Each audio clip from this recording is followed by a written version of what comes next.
Welcome back to my Venus overlay series. Today's video is going to be covering Venus overlay in the 12th house.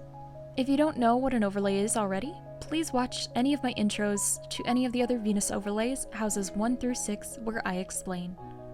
Venus is a feminine, receptive relationship planet, regardless of what it rules already in the chart. It can show how in touch someone is or isn't with the feminine. It also stands for personal finances, values, beauty, voice, luxury, and comforts. It will say something about the relationships and the love life of the person as well. The 12th house is the house of subconscious, isolation, solitude, distant countries, and spirituality in the sense that it's where we merge with the collective. It's a house of dreams and fears that are felt on a deep level. In the 8th house, there are still fears and secrets, but we do know about them. In the 12th house, however, these are the fears and the secrets that we don't already know about. When Venus falls in a 12th house overlay, it begins pleasantly. Venus's charm invites the house person in and subconsciously taps into their ideas about romance. The planet person may be attracted because there's a sense of potential healing through the house person, or the house person feels like they can help.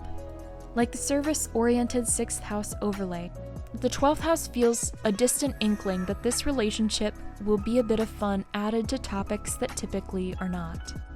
When it's not romantic, the dynamic is one of the planet person helping the house person reach into their subconscious and realize potentially unpleasant realities.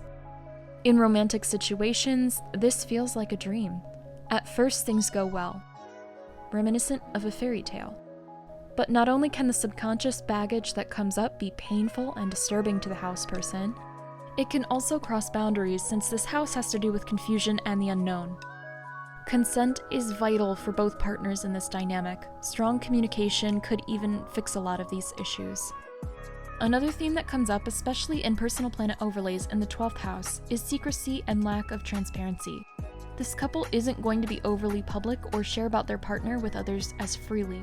And if one or both partners has an abusive past that they haven't worked through, this overlay won't make it easier. In the last video, I mentioned that the 11th house is the place where the reputation is seen favorably in the public eyes. The 12th house is where it's seen unfavorably. It can create secret enemies. Venus is such a soft planet that complete disdain and the label enemy probably don't quite happen with this overlay, but there is a potential for undoing and sabotage. Again, this is usually linked to bad boundaries. One or both partners can have long-term relationships already and be going behind their backs to create the 12th house overlay situation. Though it's typically not a great placement for astrologers to see between two people, if both engage in therapy to resolve any victim-savior dynamic and they find healthy ways to live out the overlay together, then this can work. A possible better outlet to have as well is the other 12th house topics of distant countries and spiritual things. Infusing them into daily life would be helpful for this couple. That's it for Venus in the 12th house overlay. If you liked this video, please give it a thumbs up and subscribe. Leave a comment below if you've experienced this overlay, and thanks so much for watching.